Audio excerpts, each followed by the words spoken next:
자, 그러면 오늘 설교 본문을 말씀드리고 함께 읽어보는 시간을 먼저 가져보도록 하겠습니다. 오늘 설교 본문은 요한복음 3장 3절부터 5절이 되겠습니다. 다 같이 요한복음 3장 3절에서 5절을 함께 읽어보도록 하겠습니다. 예수께서 대답하여 이르시되 진실로 진실로 내게 이르노니 사람이 거듭나지 아니하면 하나님의 나라를 볼 수 없느니라. 니고데모가 이르되 사람이 늙으면 어떻게 날 수 있사옵나이까? 두 번째 모태에 들어갔다가 날 수 있사옵나이까? 예수께서 대답하시되 진실로 진실로 내게 이르노니 사람이 물과 성령으로 나지 아니하면 하나님의 나라에 들어갈 수 없느니라. 아멘.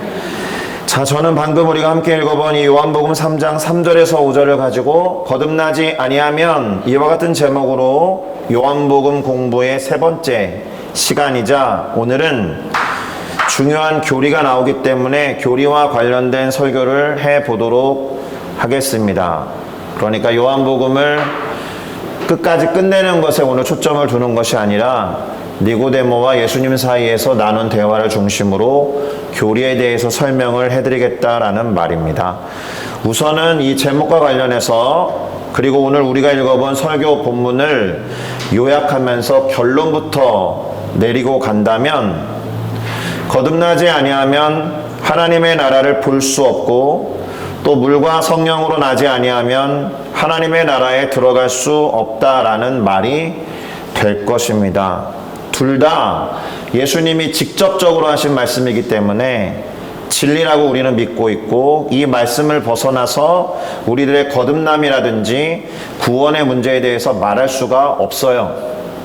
그러면 본문을 살펴보면서 이 중요한 진리와 교리에 대해서 알아보고 우리 모두가 개인적으로 정리해보는 시간도 가져보면 좋을 것 같습니다. 자, 오늘 본문의 시작은 어떻게 돼 있었느냐? 바리새인 중에 니고데모라고 하는 유대인의 지도자가 밤에 예수님을 찾아온 것으로 시작되었습니다. 여기에 몇 가지 정보가 담겨져 있죠. 니고데모라는 사람은 바리새인이었다. 그리고 이 사람은 유대인의 지도자였다라는 겁니다. 그러니까 사실은 이 사람이 예수님을 찾아온 방문 자체가 대단히 이례적인 거예요. 더구나 밤에 찾아왔다라고 했으니까 제법 은밀히 온 겁니다. 물론 아시겠지만 유대인들의 시간 개념은 우리랑 좀 다릅니다. 해가 질 때 하루가 시작되는 거예요. 그러니까 해가 지고 어둠이 조금 이렇게 내렸을 때쯤이니까 하루의 초기 시간에 찾아온 것이긴 맞습니다. 하루 중에 이른 시간에 예수님을 찾아왔다라고 해도 될 거예요. 그가 와서 이렇게 말합니다. 라삐여, 우리가 당신은 하나님께로부터 오신 선생인 줄 아나이다. 하나님이 함께 하시 아니하시면 당신이 행하시는 이 표적을 아무도 할 수 없음이니이다. 라삐라는 말은 거기 반복되고 있지만 선생님이라는 뜻이죠. 선생님, 우리는 당신이 하나님으로부터 왔다라는 것을 압니다. 이렇게 말했습니다. 왜 이 사람이 은밀히 왔는지가 사실 이 말에도 드러나요. 당시 바리새인들은 예수님을 인정하지 않았던 사람들의 대표격인 사람들이기 때문에 하나님으로부터 온 선생님이다 라는 말을 하기가 쉽지 않거든요. 만약에 하나님으로부터 온 선생님이다 라는 것을 인정하면 바리새인들은 쉽게 예수님을 반대할 수 없습니다. 그렇지 않겠습니까? 하나님으로부터 온 존재를 반대한다라는 것은 하나님을 반대하는 것과 같은 이치이기 때문에 그래요. 자, 그리고 또 한 가지 정보가 있습니다. 우리가 당신은 하나님께로부터라는 말 속에는 이렇게 생각하고 있는 사람이 제법 있다라는 겁니다. 니고데모라는 한 사람의 이야기가 아니라 바리새인 무리들 중에서 예수라는 사람이 하나님으로부터 온 선생이구나라고 아는 사람이 제법 있다라는 뜻입니다. 그렇게 바리새인들 중에서도 예수님을 인정하는 사람들이 있었다. 물론 그렇다라고 해서 예수님이 메시아다, 예수님이 그리스도다라고 믿었다라는 것은 아닙니다. 선생님이라는 말로 지금 한정 짓고 있잖아요. 선생님이 하나님으로부터 온 것을 압니다. 선지자라고 인정한 겁니다. 선지자, 특별히 위대한 선지자의 어떤 표징은 뭐냐 하면 남들이 범접할 수 없는 기적을 행하는 경우에 사람들이 그렇게 인정하는 경우가 왕왕 있었습니다. 어쨌든 지금 예수님이 행하신 이 표적을 보고 그렇게 인정했다라는 건데 이 표적이 무엇인지는 알 수가 없어요. 물론 우리가 지난주에 요한복음 2장을 살펴볼 때 가나의 혼인잔치에서 예수 그리스도께서 물 항아리에 채웠던 물을 포도주로 바꾼 첫 번째 기적이 기록되어 있습니다. 근데 이 요한복음이라는 책이 1장 다음에 2장, 2장 다음에 3장으로 시간순으로 기록되어 있다라고 말할 수는 없거든요. 그리고 그 가나의 혼인잔치에서 물을 포도주로 바꾼 사건을 잘 들여다보시면 이 포도주가 어디에서 왔는지 알았던 사람들은 하인들밖에 없어요. 그러니까 공개적으로 드러난 사건이 아니었기 때문에 이 니고데모가 말한 이 표적이 정확히 무엇인지는 알 수가 없습니다. 어쨌든 니고데모라고 하는 사람이 이렇게 말한 겁니다. 그러면 제가 질문을 하나 던져볼게요. 니고데모를 비롯한 몇몇 바리새인들은 왜 예수님에 대해서 이런 생각을 하게 되었을까요? 하고 답을 적어놨잖아요. 왜 이 사람들은 예수라는 사람이 하나님으로부터 온 선생이라고 생각하게 된 것일까? 바로 예수님이 보이신 표적 때문에 그렇게 생각한 겁니다. 여전히 이 표적이 무엇인지는 모르지만 하나님으로부터 왔다라는 것을 알게 된 이유, 그리고 이렇게 말한 이유는 예수님이 뭔가를 행했기 때문이에요. 자, 그러면 이와 같은 이야기를 들은 예수님의 기분이 어땠을 것 같아요? 일단 우리들이라면 인정받는 기분이 들어서 좋았을 겁니다. 일단 웃었겠죠. 그리고 그 말에 대한 답변을 하고 싶어 했을 것 같습니다. 고맙다라든가 네 말이 맞다라든가 아 근데 네 말은 좀 틀렸어. 사실 나는 하나님으로부터 오지 않았어. 뭐 이런 식으로라도 하여튼 이 사람이 한 말에 대해서 그 맥락을 살려서 대화를 해야 원활하게 대화가 될 것 아니겠습니까? 그런데 예수님은 조금 다르게 말씀하셨습니다. 이런 포인트가 대단히 중요합니다. 성경에서는 우선 예수님이 하신 말씀에 따르면 예수님의 관심이 이 사람이 와서 말한 이 표적에 있지는 않아요. 표적을 행한 것에 예수님의 관심이 있지 않습니다. 그러니 예수님으로서는 당신이 어디에 관심이 있는지를 드러내는 반응을 하셨어야 됐죠. 뭐라고 하셨느냐? 오늘 우리가 읽었던 설교 본문 첫 구절을 말씀하셨는데 요한복음 3장 3절입니다. 함께 읽어보겠습니다. 시작. 진실로 진실로 내게 이르노니 사람이 거듭나지 아니하면 하나님의 나라를 볼 수 없느니라. 이렇게 말씀하셨습니다. 사람이 거듭나야 한다. 그렇지 않으면 하나님의 나라를 볼 수 없다라는 겁니다. 그러니까 예수님의 관심이 어디에 있다라는 거예요? 거듭남에 있다라는 겁니다. 그리고 거듭남으로 볼 수 있는 하나님 나라에 있었다라는 거예요. 목사님 오늘 되게 잘생기셨는데요? 밥은 먹었어? 이런 식의 대화인 거예요. 아니 저 잘생기지 않았습니다. 아니 저 너무 잘 봐주셔서 너무 고맙습니다. 이렇게 말해야 되는데 밥 먹는 게 중요해. 이런 식으로 동문서답하듯이 하셨다라는 건데 그렇다라고 제가 관심이 밥 먹는 거에 있었다는 건 물론 아닙니다만 예수님은 관심이 거듭남에 있었다. 표적이 나타나는 것을 두고 예수님이 하신 말씀에 따르면 하나님 나라에 관해서 설명할 때 표적을 이야기하신 바가 있기는 합니다. 그러니까 표적 얘기나 하나님 나라 얘기나 거기서 거기다라고 말할 수도 있겠지만 사실은 큰 차이가 있습니다. 일단 이렇게 정리를 하고 넘어가 볼게요.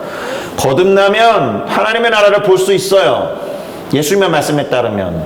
그걸 뒤집어서 말하면 거듭나지 못하면 하나님의 나라를 볼 수 없고 보이는 표적만 볼 수 있어요. 이해가 되셨을까요?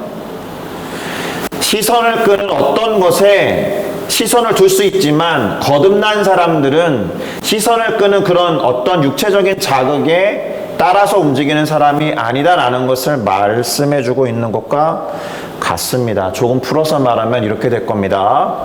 거듭나면 보이지 않는 세계에 관심을 기울일 수 있지만 거듭나지 않으면 보이지 않는 세계가 들어오지 않으니까 당연히 보이는 세계, 물리적인 세계, 육적인 것에만 관심을 기울일 수밖에 없다라는 겁니다. 예수님의 말씀을 잘 묵상해보면, 음미해보면 이와 같이 결론을 지을 수 있습니다. 그럼 다 거듭나셨습니까? 그러면 육적인 것과 물리적인 것과 눈에 띄는 어떤 것에 관심을 더 많이 기울이는 사람은 도대체 어떻게 되는 겁니까? 거듭난 거 맞습니까? 거듭났죠. 그런 행동을 가지고 판단하고 비판한다는 게 아니라 거듭났지만 그런 것에도 시선을 둘 수 있구나. 그만큼 거듭난 사람이라고 해도 연약한 것이겠죠. 자, 어쨌든 그러니 관건이 뭐예요? 제가 질질 끌고 있는데 거듭남이라는 단어입니다. 거듭남이 무엇인지를 알아야 한다는 거예요. 오늘의 핵심 키워드이고 오늘 설교를 교리 설교라고 이름 붙인 이유입니다. 말 그대로 저거 한글이니까 풀어서 설명하면 뭐예요? 두 번 태어남, 두 번 산다 이런 뜻이잖아요. 이게 두 가지로 해석될 수 있습니다. 처음으로 났다가 한 번 죽었다가 다시 나는 것을 말할 수도 있겠고, 그렇죠? 또는 연속으로 두 번 나는 것을 말할 수도 있습니다. 어떻습니까? 일단 이렇게 말해 볼게요. 거듭남이라는 것은 일단 죽음을 전제로 합니다. 그래야 again 하는 거니까.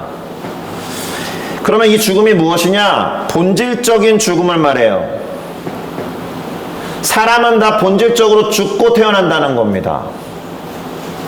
본질적으로 죽은 상태로 태어나기 때문에 이 말을 뒤집어서 말하면 본질적으로 다시 살아야 하는 존재로 태어난다는 뜻이에요.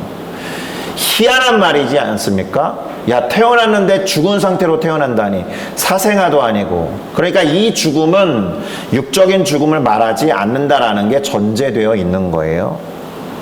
그래서 그런 측면에서 기독교에서는 부활이라는 개념 말하고 거듭중자의 날생 또는 살생에서 중생이라고 말하는 거고 거듭남이라는 표현을 또는 다시 살다라는 표현을 쓰는 겁니다. 자, 본질적인 이야기는 조금 이따가 하기로 하고 태초에 아담이 태어날 때 하나님이 생기를 불어넣으셨습니다. 하나님의 호흡, 바꿔 말하면 성령을 불어넣었다라는 뜻입니다. 거룩한 영을. 그러면 내가 죽은 상태로 태어나는지 어떤지는 모르겠지만 혹시 다시 태어나야 한다면 역시나 뭐가 필요하다는 겁니까? 하나님의 호흡이 필요하다는 뜻이에요. 그래서 예수님이 성령으로 나야 한다는 표현을 뒤에 덧붙여 놓은 겁니다. 니고데모도 거듭남이라는 개념을 처음 들었거든요. 그래서 질문을 하는데 좀 어리석은 질문 같은 걸 합니다. 자신이 죽은 상태로 태어나서 지금 육적으로만 살고 있다는 것을 몰랐기 때문에 이렇게 물어요. 니고데모가 사람이 늙으면 어떻게 다시 날 수 있습니까? 두 번째로 어머니의 태에 들어갔다가 다시 나라는 뜻입니까? 라는 질문을 해요. 어리석은 질문처럼 보이지만 합리적인 질문입니다. 죽었다라고 생각하지 못하는 사람에게는 이 방법밖에 없어요. 그러니까 지금 이 질문 안에는 말도 안 된다라는 전제가 깔려 있는 거예요. 어떻게 그게 가능합니까? 라는 질문과 같아요. 태어난다라고 하면 우리가 상상할 때는 어딘가 모태가 있어야 되는 거니까 육체적인 태어남, 물리적인 태어남만 생각하니까 이렇게 질문한 거예요. 그래서 예수님 말씀하시죠. 사람이 물과 성령으로 나지 아니하면 하나님의 나라에 들어갈 수 없다.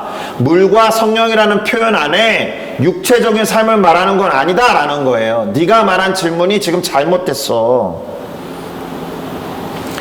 당신이 말씀하신 거듭남이라는 것이 육적인 태어남, 물리적인 태어남이 아니다라는 것을 말한 겁니다. 물과 성령으로 난다라는 것이죠. 그러면 이 말을 먼저 생각해 봐야 합니다. 물과 성령으로 난다. 사실은 기독교는 이 개념 때문에 물 세례와 성령 세례를 다 중요하게 생각합니다. 그 의미를 깊이 들여다볼 필요가 있는데 우선 오늘 살펴보지는 않겠지만 오늘 우리가 중점적으로 살피는 이 지금 니고데모라는 사람과 예수님 사이의 대화 이후에 세례 요한에 대한 이야기가 나와요. 요한복음 3장 중간 정도에. 근데 세례 요한이 뭐 했던 사람입니까? 세례 베푼 사람이잖아요. 요단강에서 사람 이렇게 담궜다가 뺐다가 담궜다가 뺐다가 하는 사람이잖아요. 이게 유대인들이 절기 때마다 그리고 제사를 목전에 두고 정결의식 같은 걸 행했는데 그것과 비슷해요.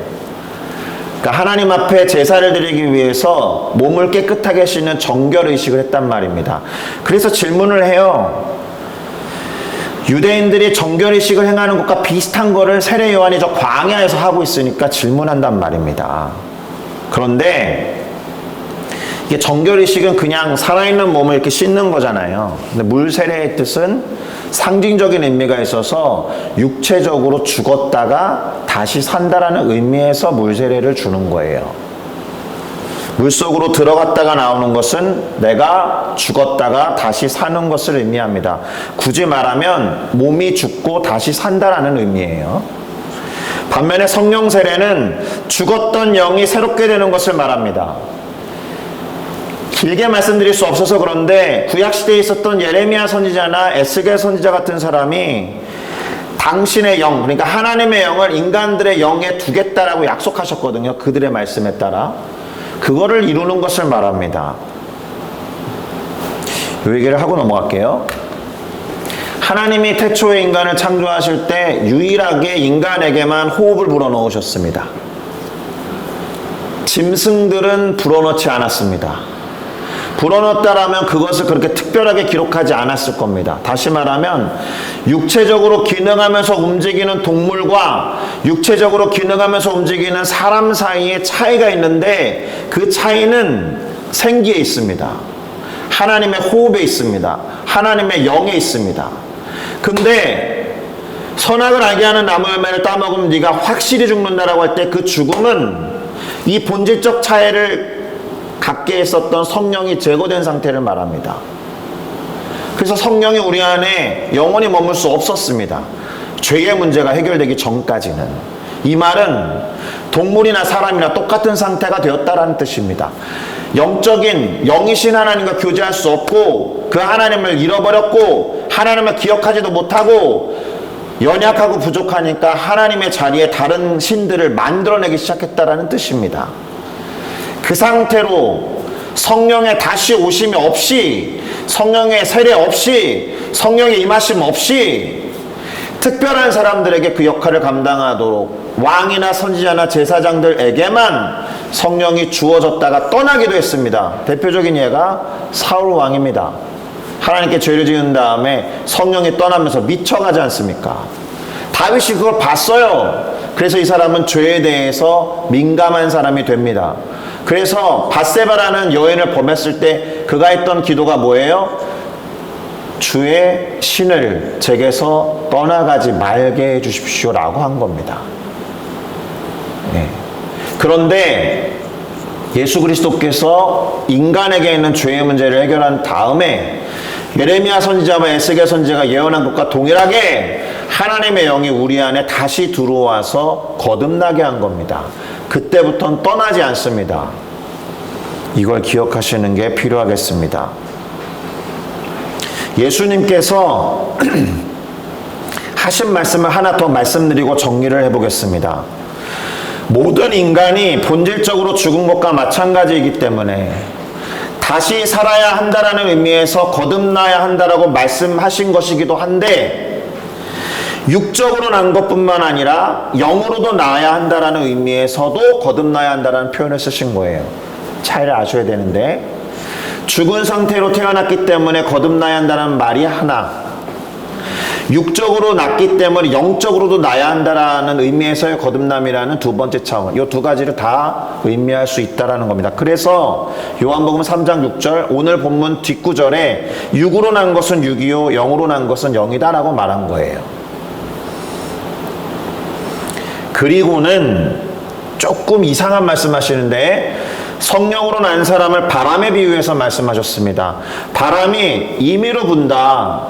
예측할 수 없다는 뜻이죠. 그래서 소리는 들어도 바람이 있다는 것을 알지만 어디에서 불어와서 어디로 가는지 알지 못하는데 성령으로 난 사람, 거듭난 사람, 영으로 난 사람도 그러하다라고 말합니다. 이게 무슨 뜻이죠? 성령으로 난 사람은 바람과 같아서 어디서 와서 어디로 가는지 알지 못한다라는 뜻이겠습니까? 아닙니다.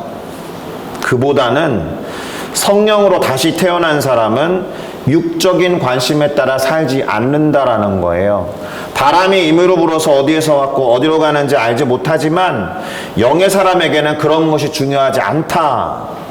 어디에서 왔느냐, 당신 출신이 뭐냐, 이거 중요하지 않다. 당신은 그래서 어디로 가느냐, 당신의 인생의 목적이 무엇이냐, 당신은 어떻게 성공할 거냐, 어디에 가기를 원하느냐, 거기에 관심 두지 않는다라는 뜻이에요. 니고데모가 찾아와서 예수님에게 이 표적을 보아하니 당신은 하나님으로부터 온 선생이 맞습니다라고 눈에 보이는, 눈에 띄는 표적에 관심을 두고 물었던 것과 예수님이 지금 영으로 난 사람을 대조시켜서 표적이 중요하지 않아, 어디로 가는 거 중요하지 않아, 어디에서 와서 출신 성분이나 목적과 성공 여부가 중요하지 않아, 그렇게 말씀하신 겁니다. 그런데 이런 말을 듣고 있었던 니고데모가 또 다른 질문 하나를 합니다. 우리는 니고데모라는 사람에게 빚을 지고 있어요. 되게 중요한 질문들을 던집니다. 왜냐하면 오늘날에도 물을 수 있는 질문들이니까. 어찌 그런 일이 있을 수 있습니까? 이 말은 믿을 수 없다라는 거예요. 그러니 이 질문에 대해서 예수님이 만약에 대답하신다라면 뭐에 초점을 두고 답하실까요? 믿을 수 없다라는 사람에게 믿음에 초점을 둬서 대답하십니다. 예수님의 대답은 이런 거예요. 너는 이스라엘 선생인데 이런 것들을 들어보지 못했느냐, 이런 거죠. 진실로 진실로 너에게 이르노니 우리는 아는 것을 말하고 본 것을 증언하겠다. 그러나 너희가 우리의 증언을 믿지 않고 받지 않는다. 왜요? 표적 같은 데 신경 쓰고 있으니까. 내가 땅의 일을 말하여도 너희가 믿지 아니하거든. 하물며 하늘의 일을 말하면 너희가 어떻게 믿겠느냐. 이렇게 일단 일갈하시듯이 말씀하십니다. 그리고 이제부터 하늘의 일을 말할 거다라는 것을 암시하신 거예요. 다음 구절에서 하늘에서 내려온 자, 곧 인자, 당신을 인자라고 표현한 거예요. 나 이외에 하늘에 올라간 자가 없다. 왜요? 하나님과 함께 계셨으니까. 그런데 모세가 상징적으로 광야에서 불뱀에 물려서 죽어가던 사람들이 노뱀을 바라봤을 때 치유받았던 것처럼 나도 그렇게 달려야 한다, 이렇게 말씀하십니다. 당신이 어떻게 죽을 것인지에 대해서 벌써 말하는 거예요. 사복음서에 잘 보면 예수님께서 당신의 죽음을 예고하고 예표하실 때 대부분 뒷부분에 가서 하시는데 요한복음은 무려 초반부에 이렇게 말씀하신 겁니다. 그것도 니고데모라는 사람에게. 거듭나지도 않았고 들려야 하는데 그를 믿는 자마다 영생을 얻게 하려 한다라고 영생이라는 단어를 말합니다. 그리고 나서 이거 요약하면 뭐예요? 믿는 자마다 영생을 얻게 하려 한다. 이 얘기를 하러 왔는데 니네가 믿지 않을 거다, 받아들이지 않을 거다. 그리고 가장 유명한 구절, 우리가 다 암송하고 있는 그 말씀을 하십니다. 뭘까요? 하나님이 세상을 이처럼 사랑하사 독생자를 주셨으니 이는 그를 믿는 자마다, 누굴 믿으면? 독생자를 믿는 자마다 멸망하지 않고 영생을 얻게 하려 하심이라. 하나님이 그 아들 독생자를 세상에 보내신 이유가 뭐라고요? 세상을 심판하려 하심이 아니요 그로 말미암아, 이 말은 그를 믿는 사람들마다, 그를 믿는 세상마다 구원을 받게 하려 하심이라. 할렐루야. 그러니까 믿음의 내용이 뭐라는 거예요? 하나님이 주신 독생자를 믿는 것에 있다. 그래서 요한복음 17장에 가서 보면은 영생이라는 것이 무엇이냐? 유일하신 참 하나님과 그가 보내신 자 아들 예수를 아는 것이다라고 사도 요한이 기록해놨어요. 이것은 이제 한 몇 주 뒤에 요한복음 17장 정도로 공부할 때 풀어서 설명해 드리겠습니다. 요한복음은 다른 복음서랑 좀 달라서 물론 복음서, 가스펠이라고 부르는 마태복음, 마가복음, 누가복음 다 예수님에 관한 내용이긴 한데 조금 독특하게 요한복음은 예수님의 권위에 대해서, 그분의 독생자 되심, 그분의 그리스도 되심, 그분의 하나님의 아들 되심에 대해서 두드러지게 말하는 복음서거든요. 이제 정리를 하는 작업으로 넘어가 보겠습니다. 오늘 니고데모와 예수님 사이에서 이루어진 대화의 핵심 키워드는 이거예요. 거듭남과 하나님 나라, 그리고 믿음과 영생이 될 겁니다. 이것을 요약해서 정리해보면 우리가 다 아는 거예요. 머리로 다 아는 거예요. 그리고 그렇게 알고 있는 지식에 근거한 믿음 때문에 우리의 신분이 바뀐 그거 그대로 거듭나야 하나님의 나라를 보고 또 들어갈 수 있다. 그리고 믿음으로 영생을 얻는다라는 말씀을 예수님이 직접 하셨습니다.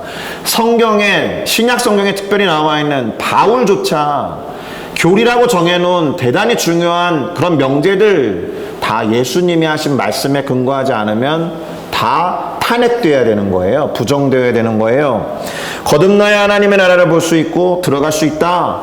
믿음으로 영생을 얻을 수 있다라고 말씀하셨습니다. 그러면 오늘 마지막 작업이 무엇이냐?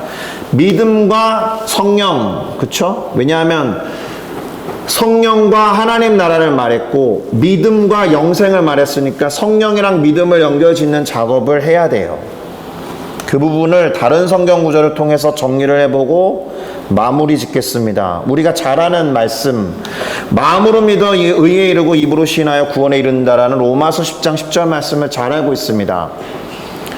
마음으로 뭘 믿어요? 예수님이 주라고 하는 것을 믿고 예수님이 주라고 하는 것을 입으로 시인하면 구원에 이른다라고 바울이 말한 겁니다. 잘 아시죠? 이 문장. 그런데 바울이 또 말한 고린도 교회에 보낸 편지에 보면 성령이 아니고서는 예수를 주라 할 수 없다라고 돼 있어요. 그러면 이거 3단 논법이잖아요. 제가 그 중간에 있는 거 말씀드릴게요. 성령이 아니고서는 예수를 주라고 믿고 입으로 시인할 수 없어요. 그쵸? 그러면 예수를 주라고 믿고 입으로 시인하면 구원에 이를 수 있어요. 이게 겹치니까 이거 빼면 성령이 아니고서는 구원에 이를 수 없다라는 말이죠. 이 두 구절을 합치면 그렇게 돼요. 이게 예수님이 하신 말씀 그대로잖아요. 오늘 니고데모랑 나눈 대화. 성령으로 나지 아니하면 하나님 나라에 들어갈 수 없다. 그러니까 요점이 뭐예요? 성령이 아니면 구원을 받을 수 없다.